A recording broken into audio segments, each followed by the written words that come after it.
after me. Don't only be my friend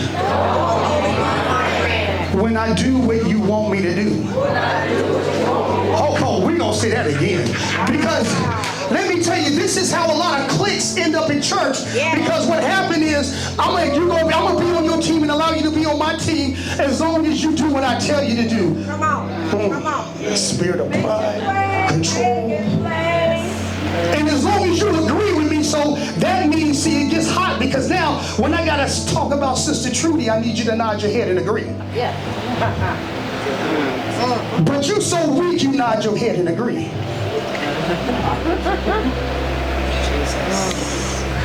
Come on, because some of us got to get this out. Doesn't it make you feel good to turn around and look at them and say, hey, don't love me today and then don't love me tomorrow?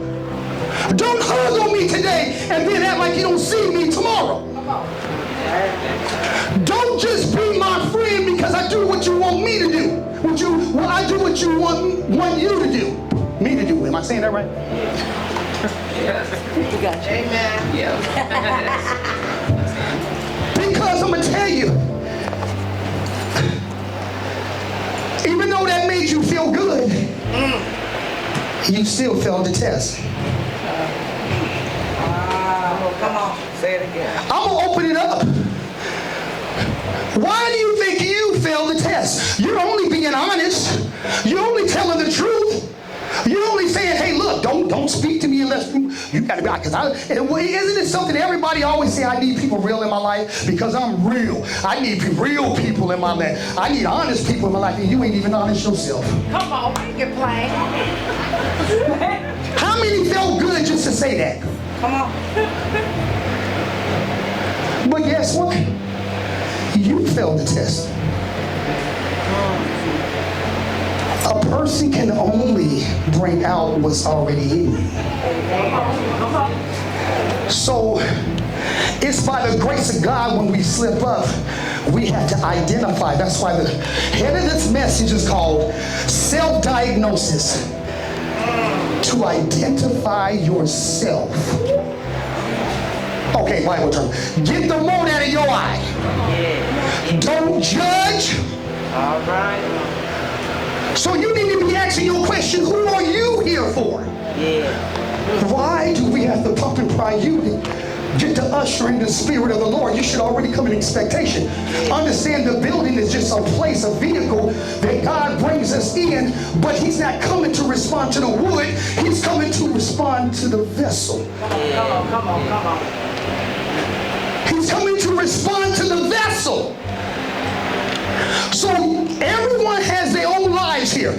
Everything that you encounter, whether it's in your marriage, whether it's on your job, whether you're confused in your mind, you're trying to figure it out yourself, whatever it is, everybody has their own issues that they're dealing with. Whether it's doubt, whether it's fear, whether whatever it is, unforgiveness. Examine yourself. I'm going to give you 5 seconds. I'm going to give you 5 seconds pretty quick. I'm going to give you 1 minute to examine yourself, because guess what? Almost everybody's expecting something. They're asking God something for today. They're expecting without giving. When God so loved the world, he gave his only begotten. He was the first giver.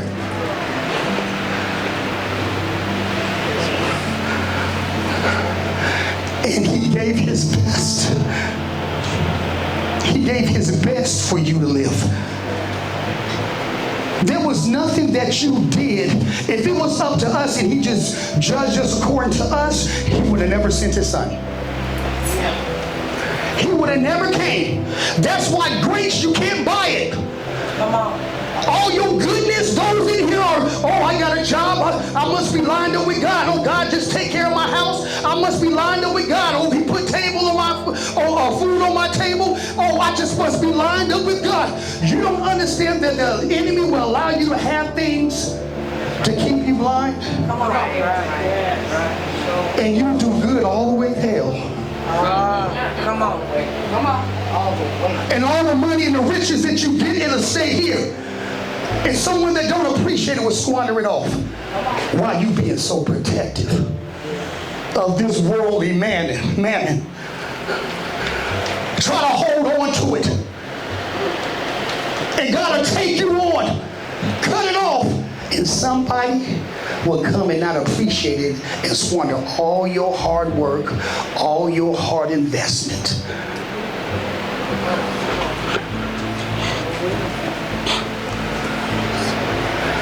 So he gave to me in my spirit.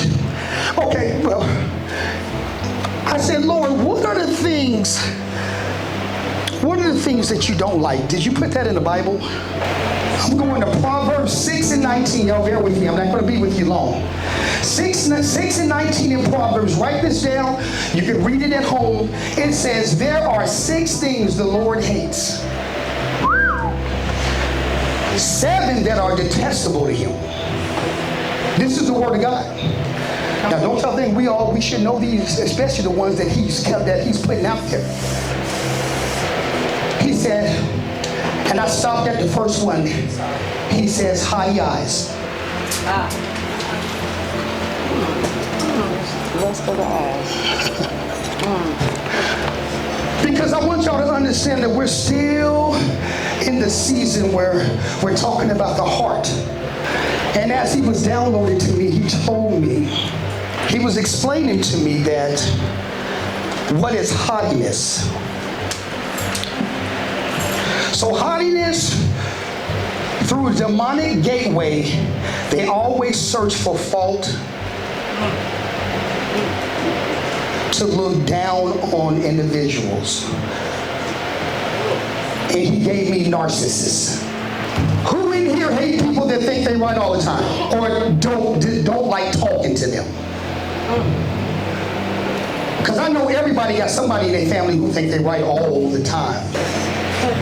Have anyone encountered someone it does not matter what you can be 100% right and they're going to find some wrong in what you're saying. Yes, sir. Yes. Matter of fact, you both could be saying the same thing, but it still be an argument. Yes, sir. It's like, why are we arguing and we agreeing? And I'm like, Lord, why are you telling me haughty? Why are you telling me narcissist? Why are you telling me that?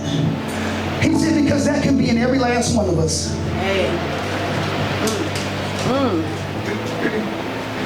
He told me 3 different narcissists. He said there's loners. Loners are those that are behind the scene. You got to really watch out for them. Because they'll call you just to give you scoop and talk about an individual.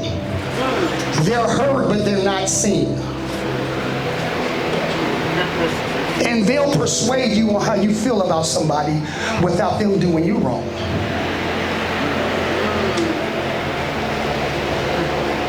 The other one is influencer.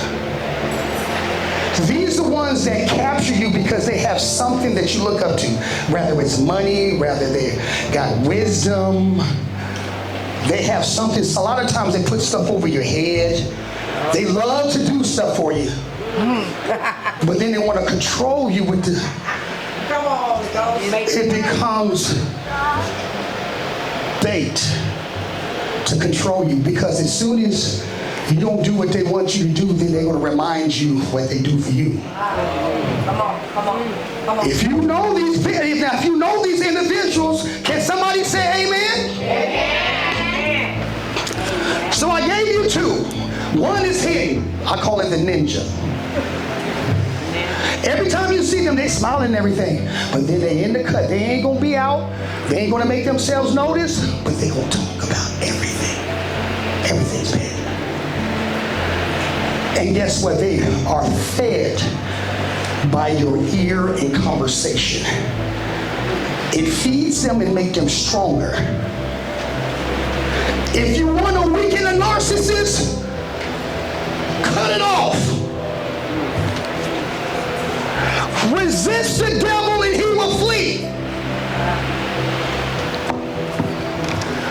Because the dangers is this. Out of the 10 people that they are trying to influence, they'll only influence 1, but that's good enough. Have you ever seen, what's that, The Matrix? Well, anyway, he was an agent. And this agent had a power of influence, which means He can get to normal people and stick his hand in normal people, and it will come in just like him. You will see all this, and next thing you know, when it's over, they look exactly like him, talk exactly like him, work exactly like him, move exactly like him. Because you have to remember, Satan is constantly trying to breathe in this hour. That's why I couldn't come out on stage. Because he's trying to get us. Let me tell you something. Usually it's somebody right next to you. Somebody you have made a covenant with. If you lay down with a harlot, you become one. I need you to understand, because some things you got to stand on and risk losing to save your life. Third, you have one that is overconfident. These are the ones that come into your feast of charity boldly. They sit down with you and bold. Matter of fact, they challenge you. Matter of fact, worldly things more bolder, and they have more faith in what they're talking about than you do, and they'll shut you up. They'll sit right in your church and come up with another doctrine, twist the word and everything else, and you be like, well, be afraid to say God, be afraid to say Jesus, and all along they yell at Satan, subliminally yell at Satan, and they turn your whole conversation, and now you become a hearer. Because I need you to be able to identify who you are around. Who are you around in this hour, and who are you listening to? Who has control of your ear gates and your eye gates? Well, I can tell you every last one of y'all about in here, but the mothers, Google. Google has become your God. You can't even condition your prayer because you don't have patience and you want it so fast, you gotta Google. Nobody's smarter than Google. If the apostle asks a question in the Bible, Google will make you seem like you smart and be fake as all outdoors. Hey, what does the Bible, what does 2 Corinthians say? And you have the phone up under you going, 1 Corinthians. Oh, I know what it is. You didn't get it for yourself because you ain't never read. But Google, oh, but let me tell y'all something. Google is not always right. Because I read things in Google and God said, no, that's worldly term, but let me tell you the real term and how I look at it. But you'll never get it unless you create you a closet. Self-identify. You can't blame the person that's pulling you. Blame you for being pulled. I can only blame a person who has gun and put me on gunpoint. They made me do it, put the gun to me. I enjoy it. But how do you let somebody have your heart and turn you from the gospel? And all the things God did for you, how you let one person get in your ear and make you doubt? It's a hard pill to swallow because it ain't just the young, it's the old. How many times can I gotta say, I'm trying to pull you out of tradition, I'm trying to pull you into excellence, and you want to hold on to tradition. But let me tell you something now. If God is giving you insight, and once you know, you held fully accountable.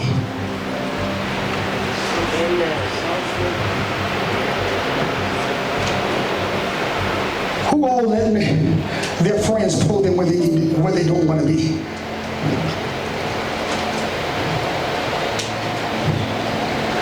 I'm going to tell you how you can identify them, because they'll tell you it ain't that serious.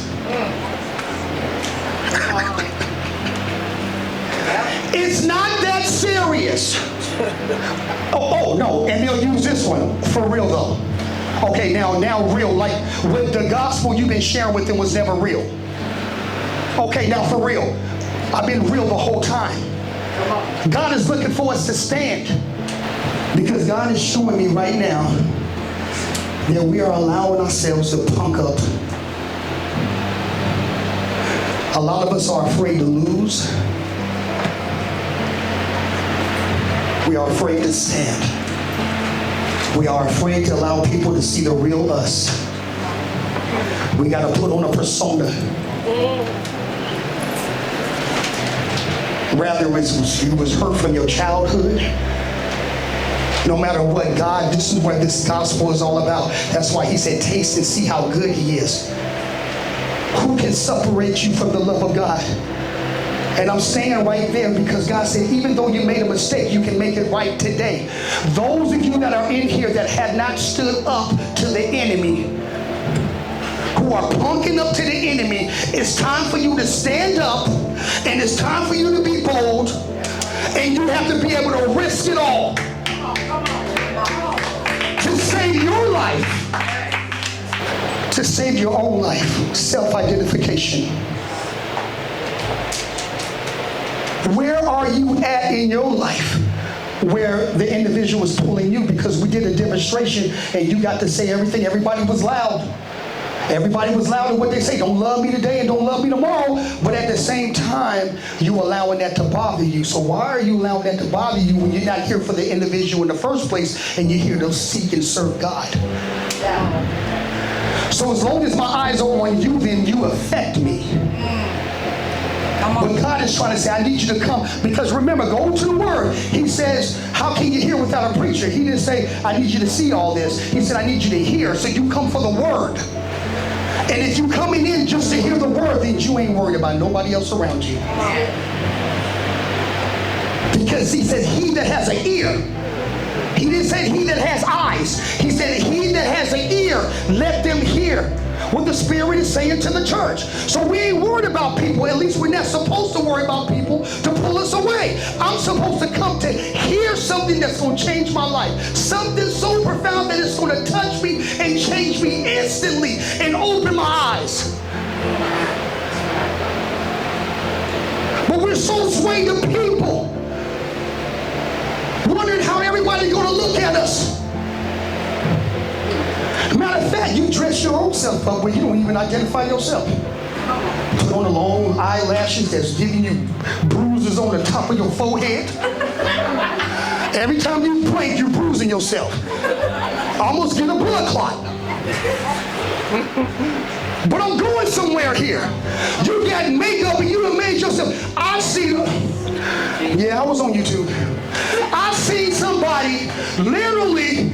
She was like this.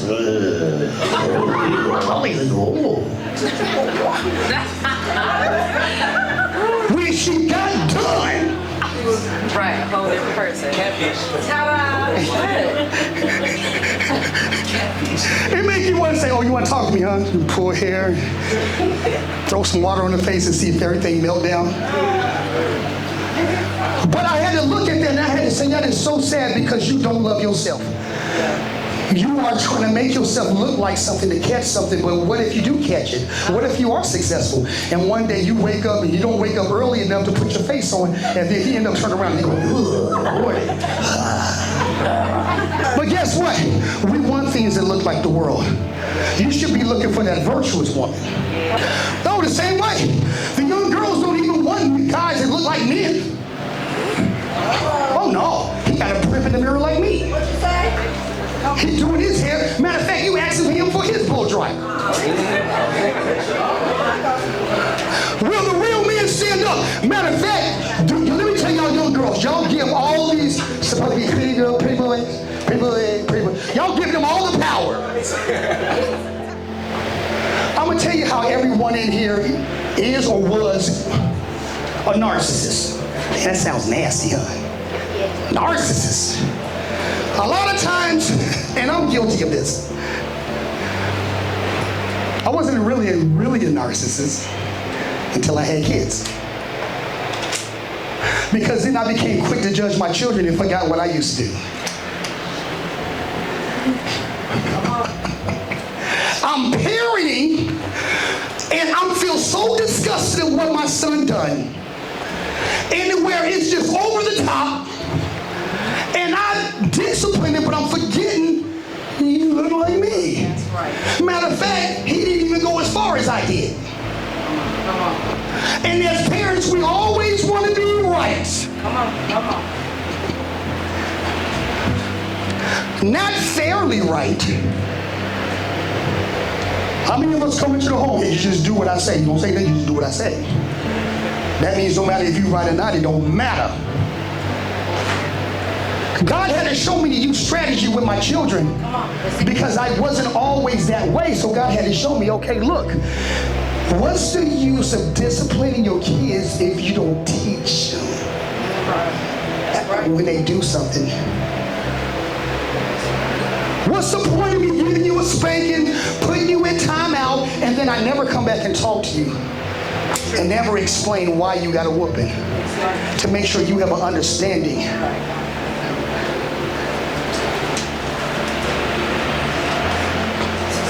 So I realized I was that myself. I know this ain't the word to make you jump and everybody, amen, and all of this, but God is really, he's like, I'm concerned about my people. I need them to come because we're lagging behind. But it starts in their home, and deeper than what they are with their children and loved ones, it starts with yourself. Identify yourself. What do you need God to work with you on? Forget about the one that you know and you discern. Okay, you got the spirit of a discernment. So what? God showed you, okay, that's a blessing. But that's not to move you in your emotions. That's right. God didn't design for you to see things to move you in a negative way. Because now you don't become the salt. Now your light is dim. Because that's an opportunity for you to fish.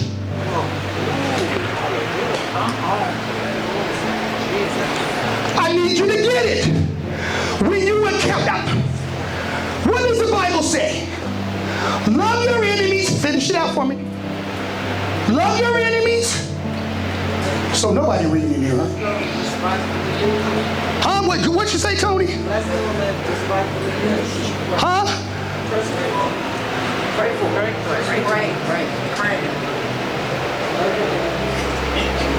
He says, do good to who? Now, come on, no, I got some season up here. We're gonna try this again. God said, pray for those who persecute you. Do good to those who. Because it does what? What does it do? What does it do to the individual? Boy, I'm telling y'all, I want to, you know what? I want all y'all to read as soon as y'all get home. I need y'all to dive into y'all Bibles, and I need y'all to do a feeding frenzy. Because it's some things we need to know going into this world. Not for the world, but for us. See, that scripture is strictly for you. He's talking to the season. So they don't fall in the midst of being out there. He's saying the world's going to come at you because it hated me first, so it's going to hate you because you're a part of me. So a lot of the word is for us because we can't fall into the traps of the enemy and allow us to act out of character like them, and we'll pump ourselves up with pride. So we started that in the beginning, and at the end of the day, you give them a grace card. Which means you love them just because. Remember this, if you can't love nobody because of that's who you are, then that's not real love. You should forgive because you choose to forgive. You should love someone because you choose to love somebody. It should be a choice of yours. It should not be anything that they give back to you. Why you get mad because you open the door and someone don't say thank you? How many people get mad? You hold the door for somebody and somebody come in, and matter of fact, you say thank you for them. No, you will say you're welcome. I know I did it. But that should never move me because I open the door because that's who I am. I open the door because I choose to open the door. I open the door because I'm not expecting anything back. Rather you say thank you, okay, fine and dandy. But if you don't say thank you, this is who I am in the earthly realm. That's right. Come on. If I give to you, I'm not giving to you for you to give me anything back. I'm giving to you. You know, I learned this a long time ago. I started giving things that I couldn't give.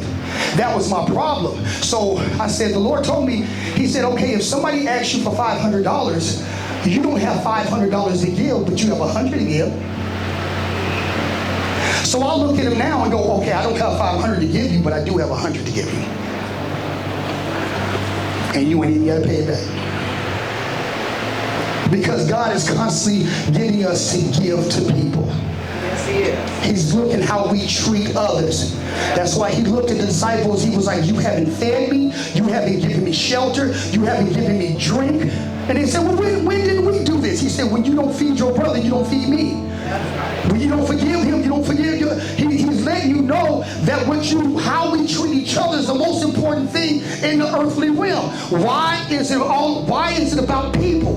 Because it's the souls in people. We're here to encounter people to help save the soul in people. So if you're in ministry, you can't stand people, you got to get on the altar. Come on. Hallelujah. Amen. Come on. Hallelujah. Because God is encountering people to save souls. Amen. Come on. Every day. Jesus. Hallelujah. This is the time to get it right. This is the time for us to have a full understanding. God said, I want to teach you and break it down to you, the full understanding of how you represent me. You have to constantly identify yourself, because guess what? Your nasty flesh constantly can pick up things everywhere you go. From people, from family members and everything else. Some people are going through marriage problems right now. And I'm feeling this in my spirit.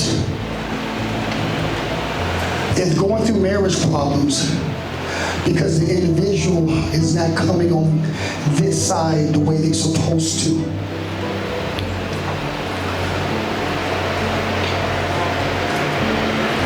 It's a narcissist spirit.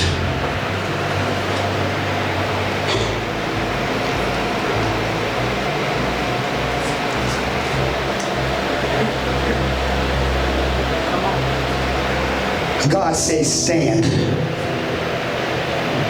Stand.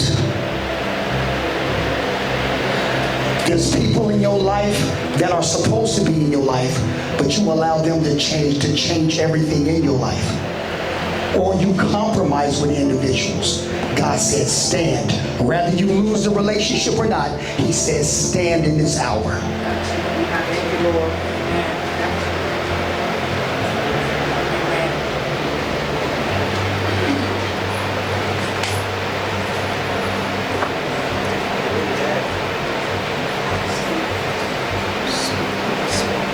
This is so profound to me because I had to identify myself. And I had to realize if I focus on myself, I don't have time to focus on anybody else. Which means I don't have time to judge nobody because I got so many problems that I got to constantly deal with.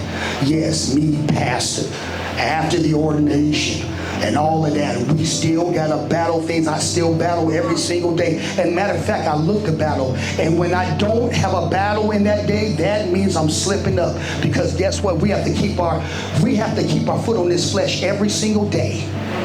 Got to. There's always something for you to do with yourself to better yourself. Because guess what?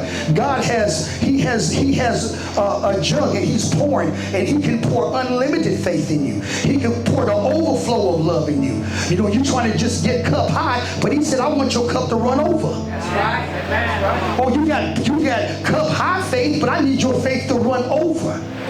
Because of the things that you want to deal with in your life on a daily basis. Yes, you defeated this demon, but guess what? What's to come is way stronger than the one you defeated, which means that your training ground, you got to train a little different for this one than that one that you defeated. That's right.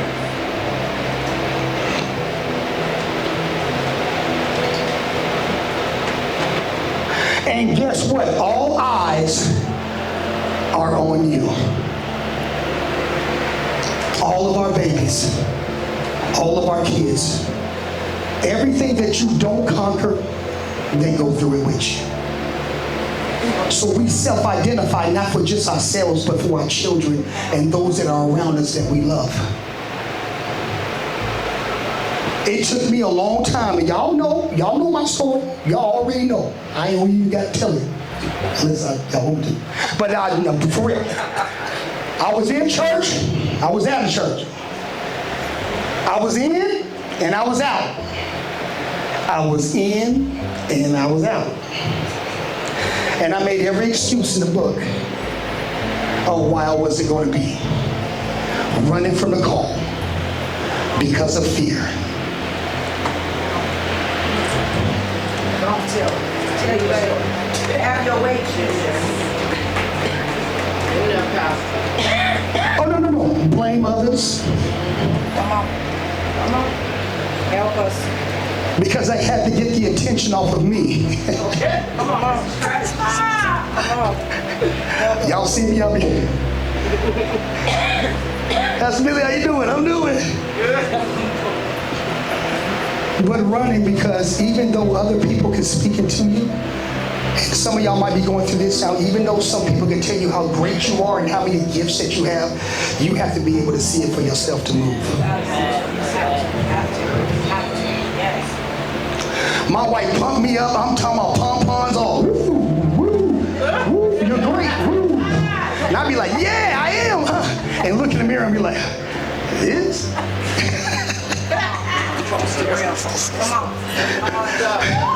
Oh no, and then you start thinking negative. Oh, she just trying to set me up for failure. Come on. Turn it all the way around. You know I ain't ready. Come on. Still listening to Maxwell. You better say it. You better say it. You blame everybody. Isolate. Now, how do you isolate yourself in your own house? Come on, talk about it. Come on. Talk about it. Come on. Jesus. So why do you hide? Right. But thank God that He's where we're hiding. Come on. If I could hide to a place where Jesus can't get to, I'd be dead. He had to identify. He said in the beginning, he said, after Adam and Eve sinned, he said he came back and he called Adam. He said, Adam, where are you? He didn't hide with his wife. His wife was someplace and he was someplace else. He said, well, I heard you walking in the day and I was naked, so I hid myself. He said, well, how did you know you were naked? Did you eat from the tree I forbid you to eat from? So what makes you hide from God or God's people? God, Jesus. I can tell you what, low self-esteem. Man, I had about 2%, 1.5% body fat. Cut, boom, boom, boom, boom. No matter what you try to do to your outer self, if you don't within understand who you are, it means nothing. God, Jesus. You can tattoo up, you can join gangs, you can do everything you want to do, be a part of the good clique, and you still be going through in your mind and going crazy. Who are you trying to be like? I'm going to tell you right now, Beyonce should not be rearing our children. Come on. Jay-Z should not be rearing our boys. Come on. The example starts in the house. And let me tell you something, parents, you do all that you can do. And if that don't work and they go, then you can wipe your hands and say, I did everything I was supposed to. That's right.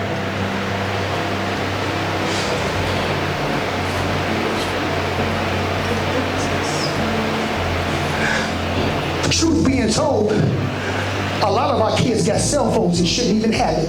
We're too busy trying to spoil our kids, and you don't even understand that you gave them the modern day tree of good and evil. Y'all want to know where the tree of good and evil is at? It's in Google. You don't even have to pay for porn anymore. You just look it up. Matter of fact, as soon as you look it up, it'll identify you, and then it'll block every good thing you do and just pop up. My name is Susie. Want to talk? Come on, baby.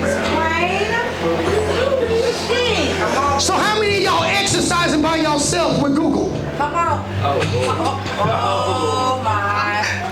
Come on. Not by yourself. Come on. And then how many saying, well, at least I didn't touch a woman? Oh. Come on.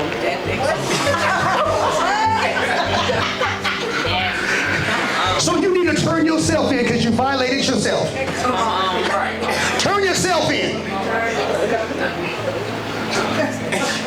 I know y'all like, okay, well that's kind of wrong, but it's the truth. And guess what? When you open that door of lust, it's the, let me tell you, talking about a nasty spirit, something that'll buffet you. Let me tell you, the spirit of lust will cause pain, it'll cause inflammation, it'll cause all types of stuff. And when it grab a hold of you and you don't do nothing good, it becomes lascivious. What you call that, babe? Lasciviousness. One more time. Lasciviousness. Lasciviousness.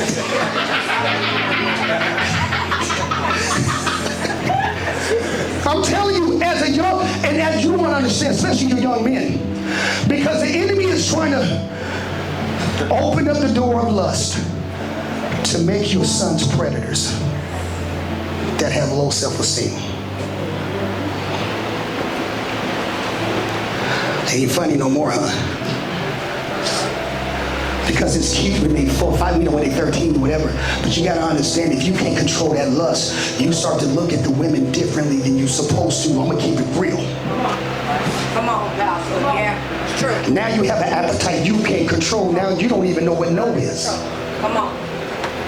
No is yes, even louder. Now you become a predator. Right in the midst. But you have to protect your kids. Who started it? Google.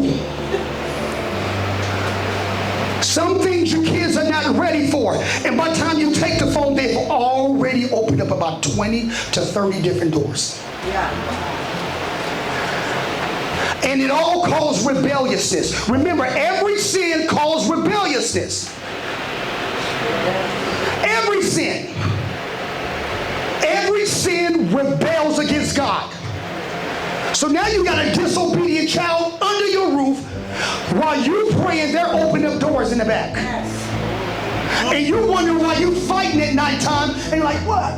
Lord, why we fighting? And you fighting because what's the party that's going on? Woo! The party going on in the back room. Sound like a cowboy party. But these are doors that are opened up. Remember, there's a doorknob on the outside, but when you close it behind you, there's no doorknob to get out. So isn't it amazing that we can let ourselves into sin, but it's hard to get ourselves up? Yes, sir. That's the trap of the enemy. I'm going to show you a doorknob and a door. You let yourself in, the door closed. You understand it's sin, you want to get out, but there's no doorknob.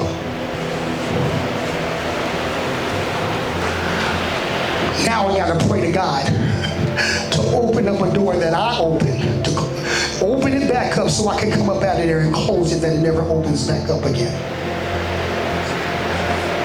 And we're just about done here, but God He's letting us know, because this is what's going on with our children. This is what's going on with a lot of adults. And the children is just like the adults. Come on.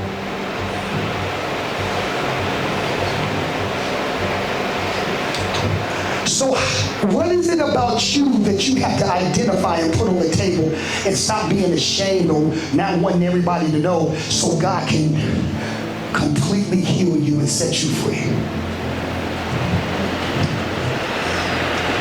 If there's anybody in here that has something they need God, and this is between you and God, that you need God, and I need you to be honest with yourself. Don't worry about it if you're the only one standing up or whatever else. Don't even worry about it, because you won't be the only one standing up.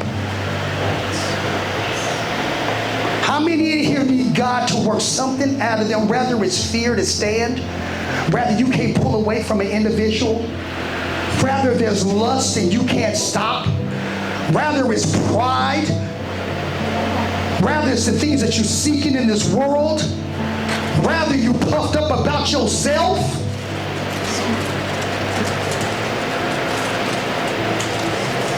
Who want God to change them today?